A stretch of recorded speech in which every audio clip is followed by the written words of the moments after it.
Welcome to Live Daf, your online Daf Yomi Shir. Shalom Aleichem and welcome back to today's Daf Hayomi, which is Nedarim Daf Chaf Zayin. We are holding on Chaf Av Amid Beis, 3 lines from the bottom of the Amid. Neder shebatal miktsasai, batal kulay. That's the topic of our sugya, which we discussed in great detail yesterday. So a fellow had a neder which included many elements. Then he goes to the Chacham and affects Hatoras Nedarim on part of that neder. Or it turns out that on part of that package there was a grave mistake. So in the classic example we have a fellow noticing a group of people encroaching on his property, having his dates, having his figs. He made a neder. All you are usher in my figs. Then he discovers his father amongst them. If I would have known, I would have singled out my father. I would have exempted my father from the ban. Rabbi Yehuda says, well, it's either all or nothing. If part of the neder becomes mutter, the entire neder is now null and void. Chachamim disagree. The father is okay, but the rest of the group remains asur. We have two approaches in how to explain this machlekes between Rabbi Akiva, who says batal kulay, and the Rabbanan who disagree. We have Rabba's more strict approach. We have Rabba's more lenient, a broader approach. So according to Rabba, the only time you can even say batal kulay is if he totally changed the entire structure of the neder. So on top of claiming that he would have left his father out, he's also saying, look, initially I addressed them as a group, as a collective entity. All you, kulchem, you're all asur. Had I known my father was there, I would have packaged it differently, lest there be any sort of impression that my father was included. I would have specified, you Reuven, you Shimon, you Levi, you're asur, and father is okay. So it's a double mistake. Number one, in terms of content, I would have left my father out. Number two, in terms of formatting. In this case, Rabbi Akiva says, well, your mistake had a ripple effect on the entire package and the entire format. The whole thing is batal. And the Chachamim disagree. You never say batal miktsasa batal kulay. That's Rabba's approach. Whereas Rava says, even if he's only changing the content, a slight change, I would have stuck to the same format, the same expression. I would have said kulchem asurim, but I would have said except for my father. That's the case. That's the topic of machlokes. According to Rabbi Akiva, once there's a mistake in a neder, the whole thing is null and void. But if, says Rabbi, but if there's a double toes, a double mistake, A, in terms of content, and B, in terms of how you address that group, all shittas, even the Rabbanan would agree, this thing is a total mistake, batal kulay. So before we see the next Gemara, so again, neder shebatam mutzasa batam kulay, when do we say that? According to Rabbah, if it's ma'amid, if he sticks to the original language, in terms of format, there's no change. All agree, you don't say batal kulay. If he's mishana, if he makes a switch, a double shift, A, in terms of content, leaving father out, and B, in terms of the way he formats the entire neder, then we have the machlekes. And according to Rabbi Akiva, batal kulay, according to Rabbanan, no. Rava takes it a step further. Even when it's ma'amid, he maintains his original language. His original expression would have still stayed the same, even had he have known that father was there. The only difference is he would have left the father out. He would have explicitly singled out the father for heter.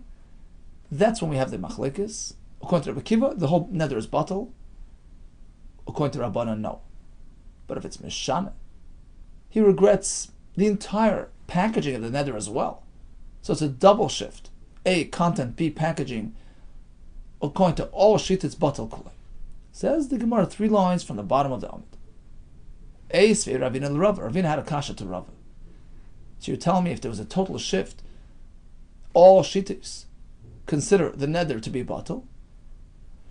We have a halacha as follows. It's a sefta. Rabbi Nassan yesh neder shemiktsasi mutar umiktsasi aser. You can have a neder which is partially okay and partially not. Partially mutar by way of hataras nedarim, or even without hataras nedarim, if it turns out to be a mistake. So that aspect, that element is mutar, but the rest of the neder stays intact. Muktsasi mutar muktsasi aser. Ketzad, give me an example. Nadar mina kalkala. There was a basket of figs, and he made a neder to keep away from it. Problem is, he didn't realize. Amongst those figs, there was some b'nai shuach, high quality figs as well, which he overlooked. Now he's saying, had I known. The basket contained also b'nai shuach type figs. I would never have made that neder. What is the halacha? Hakalkala asura. The rest of the basket is still asur. B'nai shuach mutaris, but this specific strain of figs is mutar because it was a shaygeg, and the Ran points out you don't even need to go to a chacham. He overlooked it. It was a tos beikar haneder. He never had that in mind. So although the b'nai shuach are mutar, you don't say batal miktsase batal kulei. Until Rabbi Akiva came along and told us the whole thing is batal. Neder shehutar miktsase hutar kulei. Once part is mutar, everything is mutar. End of halach. So it's machlekes. Now, my love, shall we perhaps assume that his regret applies to both aspects? A, in terms of content, I would have left out the b'nai shuach, and B, I would have worded the neder differently. So it's a double shift. My love, the Amar, he's saying, Ilu yisei b'nai shuach b'soicha, had I known about those b'nai shuach, I would have expressed my words in a more specific and detailed fashion. To einim shchayros, ulavanes, asuros, these and those, the whites and the blacks are asur, ubnei shuach motaris, and the bnei shuach motar. This way it's clearly apparent and evident what I'm trying to do. I would have worded it differently. And although it's a double shift, it's only Rabbi Akiva who's allowing the whole neder to be affected. Rabbi Akiva, upligi rabbanon. It's only Rabbi Akiva who says batal kulei. Rabbanon disagree. According to them, the rest of the neder remains intact. That's a kasha to you, Rava, who says when there's a double shift, we say batal kulei according to all shittas. And we're assuming there's a double shift. Lie. Actually not. Boimer, he's simply saying, I would have left out the b'nai shuach. So in terms of content, yeah, there was a mistake. But in terms of the way I related to the entire package here, I would have stayed the same. I would have kept the same language. Boimer, he's saying, Ilu, had I known about the content, I would have said, leave out the b'nai shuach. The rest of the basket is asur. Ub'nai shuach mutaris, except for the b'nai shuach. So ultimately, it's just a single shift. And according to Rabbi Akiva, it affects the entire neder, but not according to the Rabban. So it's not a kasha on Rava. Asks the Gemara, Man Tana lahad Tana Rabban. Who's the author of the following price? There's a story of two Bachram in the Mirror Yeshiva in Yerushalayim, standing in the hallway and just conversing, schmoozing, when they were supposed to be learning. The Rosh Yeshiva, Rav Nachum Partzovitz, was pacing back and forth, and they were trying to impress on him that they were actually learning. So one of the Bachram turns to his friend. He says, Tanu Rabbanon. They were learning Nedarim in the yeshiva.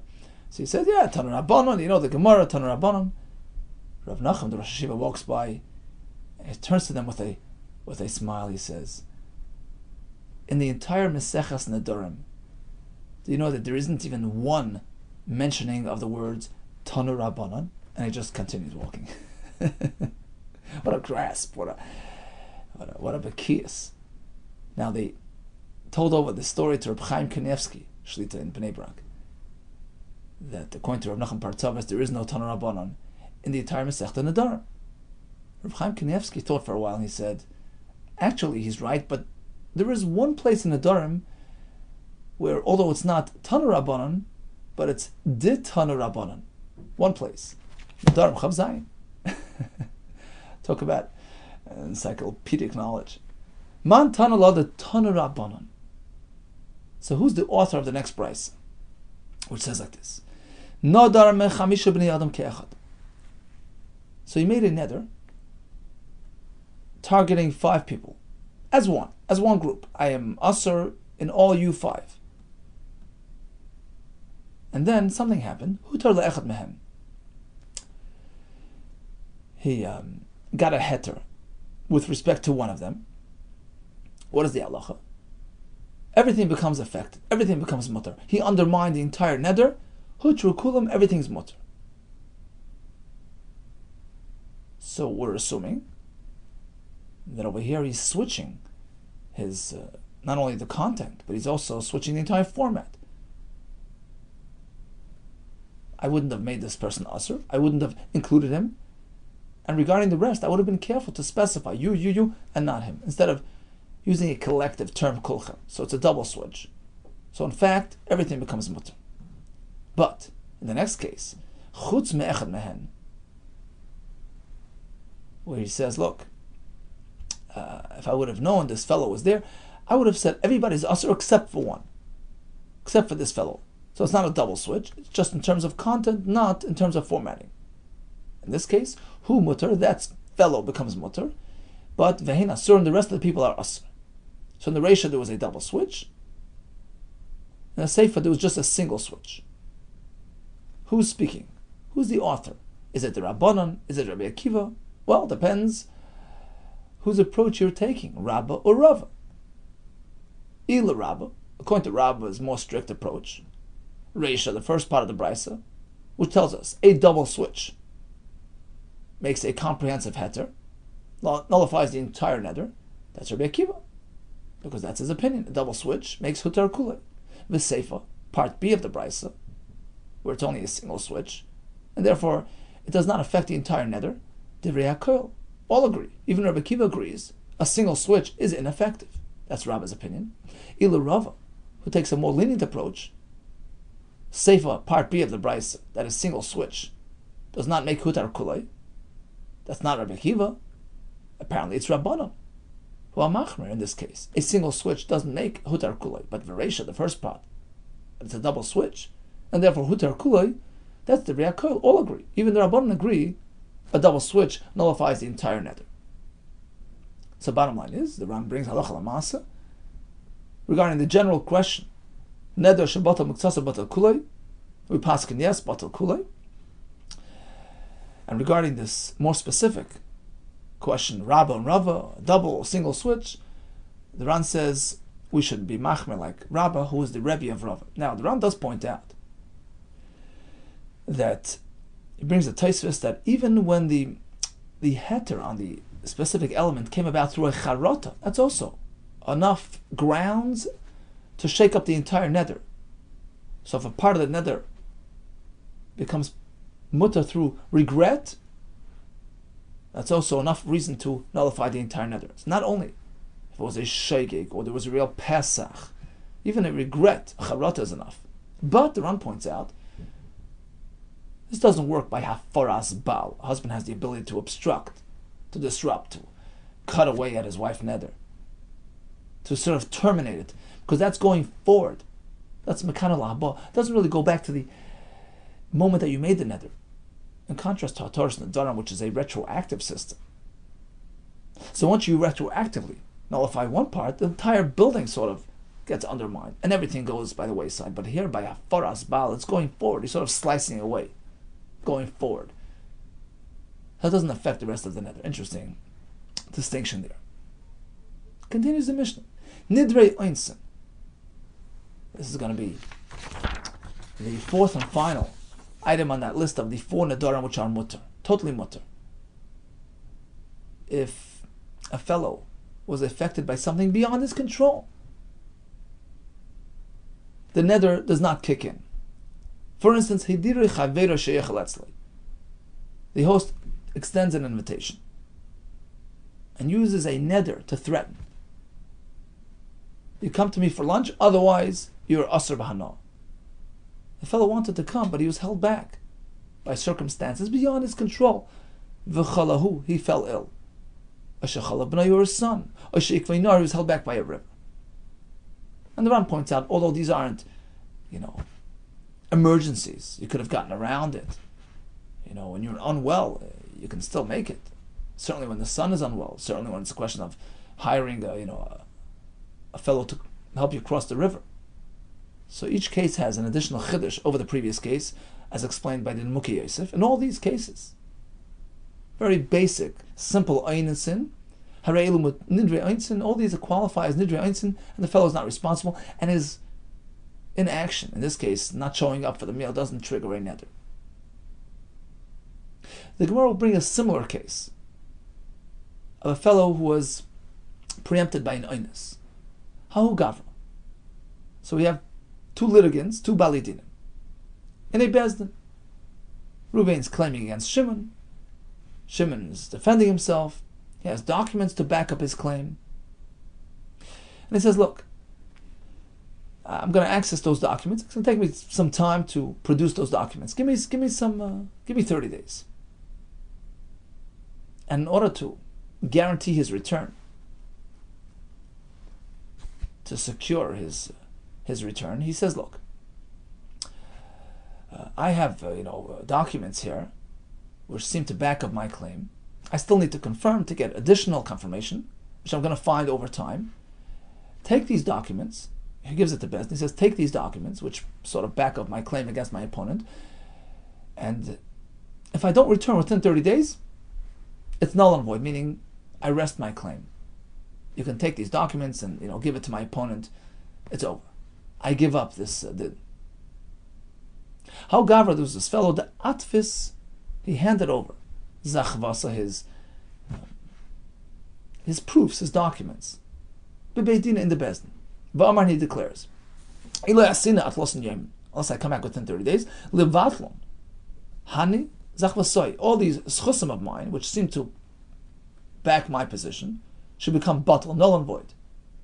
I'm relinquishing any rights to my claim if I don't return within 30 days. And what happened? Itness. Some sort of oinus occurred, which prevented his return. So what happens now? He wanted to come back. He couldn't. Does he lose his rights or not? Amar Afuna, batal, zachvasai. It's over.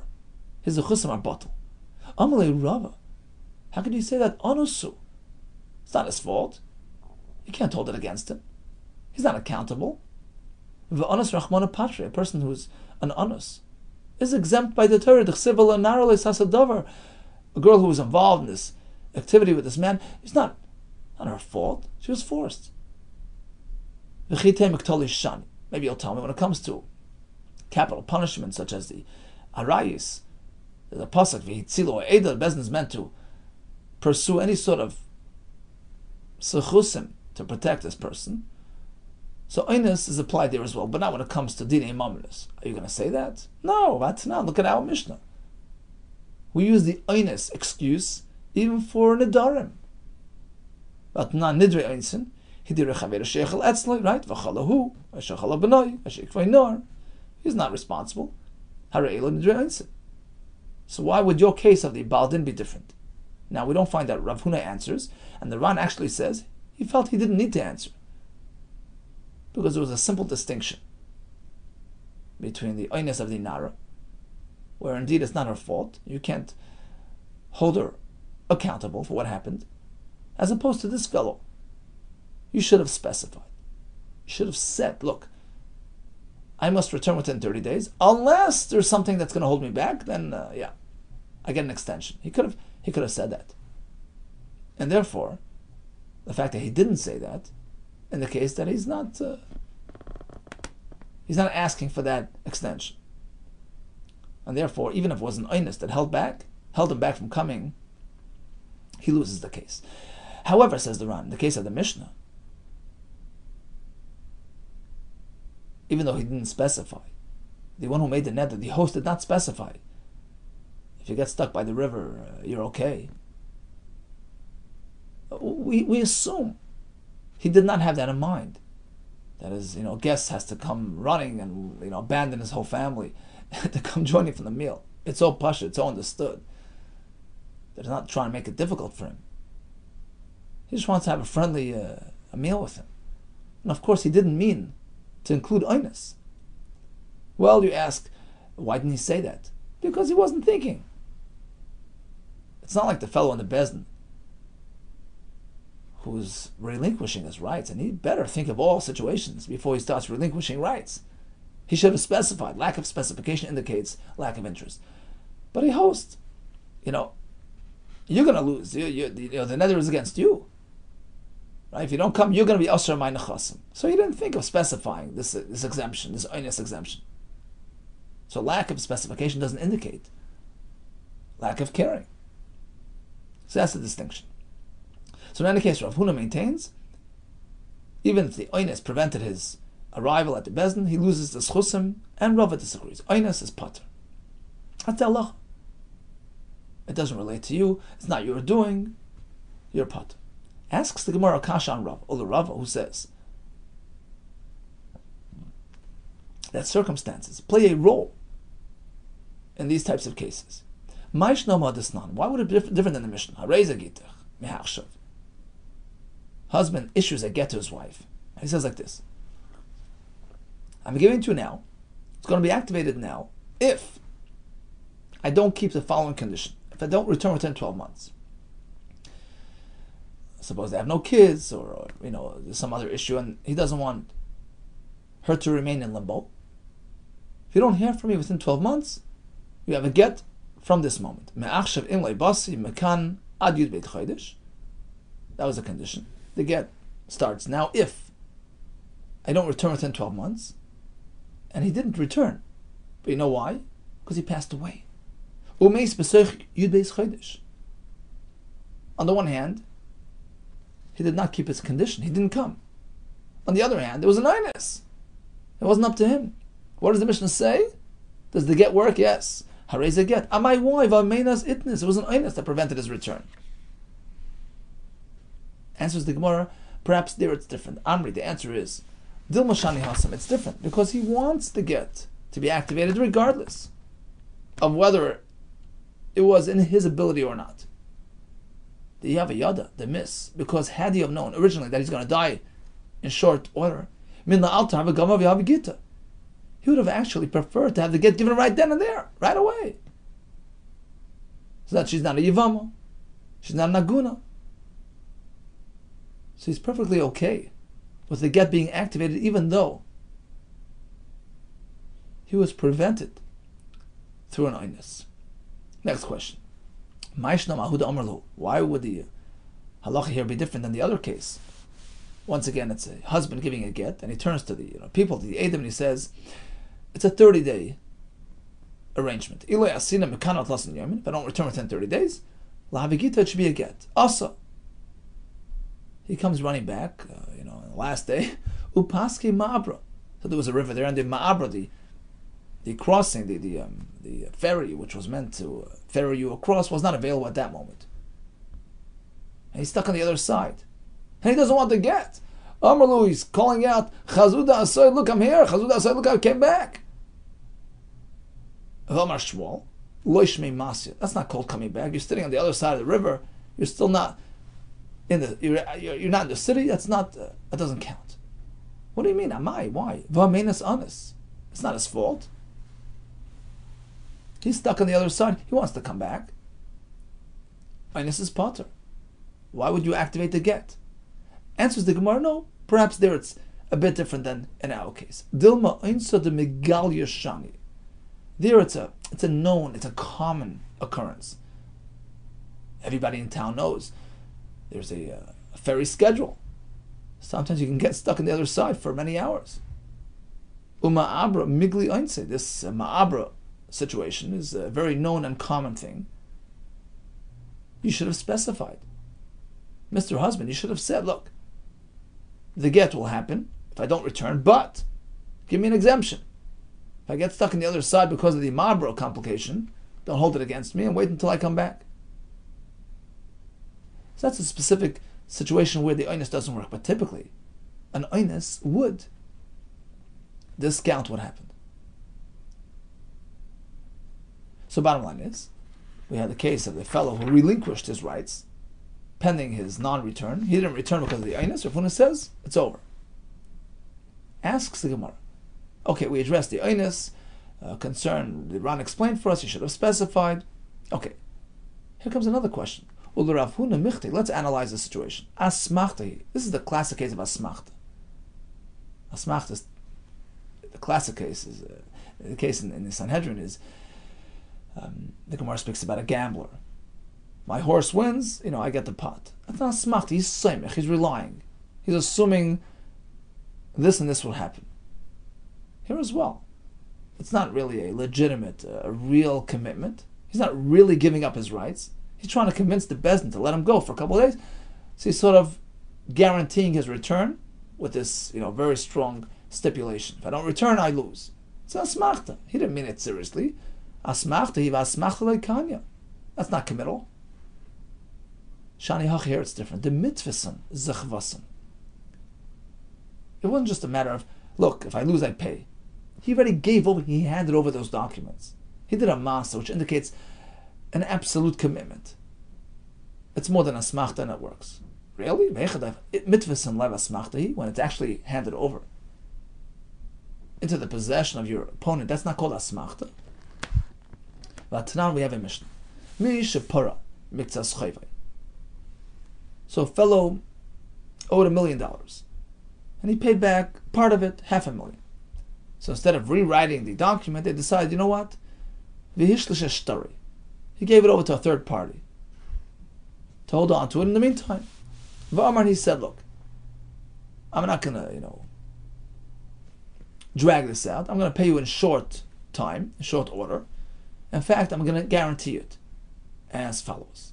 V'amar, if I don't repay the rest within 30 days, you can give back the shtar to the malva, and it'll recollect the entire amount. It's a pretty grand promise here. Because he's thinking that he'll have the money. He'll be able to live up to that commitment. He doesn't really want to, repay that full amount. It's just a way, to convince him to go along with it. And what happens? He gives man v'lei nasan. 30 days arrive and he didn't come up with the money. What should the caretaker do with the shtar? Rabbi Yehuda Yitin should give it back to the malva. Asmachta, he's kind of asmachta. Rabbi Yehuda lo Yitin, he can't give it back. It's just an asmachta. He was hoping that he can, come up with the money. He didn't really mean it seriously. You have no right to give it back to the malva. V'amar Rav Nachman, Amar Rav Avua, Amar Rav Enoch Rabbi Yesi. We don't hold like Rabbi Yesi. We can't use asmachta. So our case of this fellow who's giving up his rights in Bezdin, that's asmachta. He doesn't really want to give it up. So how can you follow through and make him lose? Shani hacha, here it's different. The Amar levatlan zechvase. We pay close attention to his words. What did he say? If I don't return within 30, levatlan. He doesn't say give it away. He said there should be batal. Meaning, he's maida. That he has no right to that claim. You can do that. Haidaz baldin kimeya edim. Baldin could just agree and relinquish his rights. I thought I had a claim. I don't have a claim. You're right. You can do that. Whether or not the facts indicate as such, whether it's a reflection of the truth, doesn't matter. You have a right to give up your claim versus your opponent. That's what he did. He says, look, these documents seem to prove my claim, but I still have more to I have to come up with some more information. Give me a reasonable time, 30 days, okay. If I don't come back, consider these arguments, these claims, these documents as null and void. I'm acknowledging that they're just worthless. I don't really have a claim. The other fellow's right. Perhaps these things that I'm showing you are not valid, they're forged, etc. And Bezdin could just go along with that. So it's a totally different context here. It's not like I'm promising to give him something,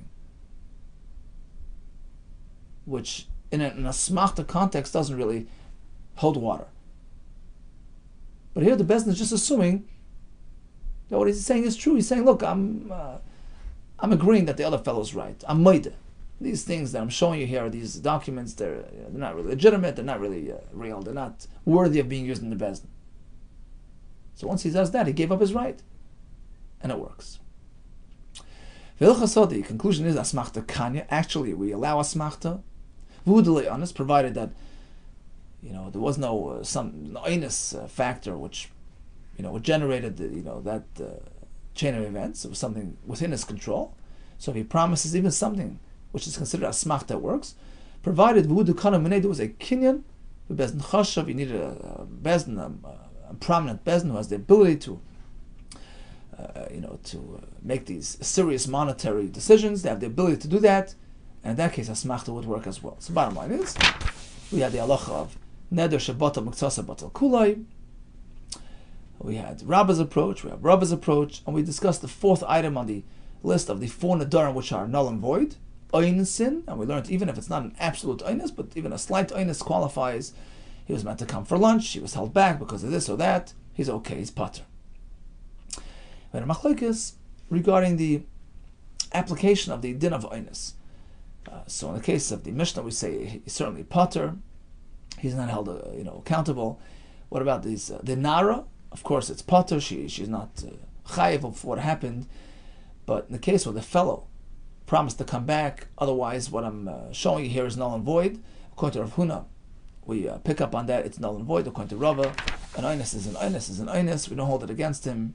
But even according to Rava, we have cases where an oinus would not change the equation, such as in the 2 cases of the get. In the first case, because he wants the get to be applied regardless, he wants it to be free and not remain in limbo.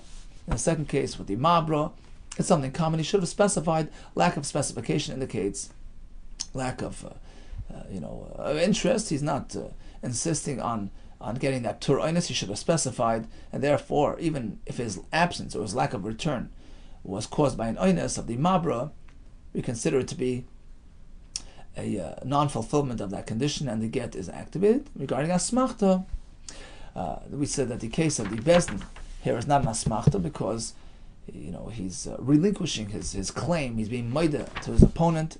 That's not considered an asmachta. Regarding lamaisa, we say halacha lamaisa. Typically, asmachta is kind. Be well and have much hatzlacha.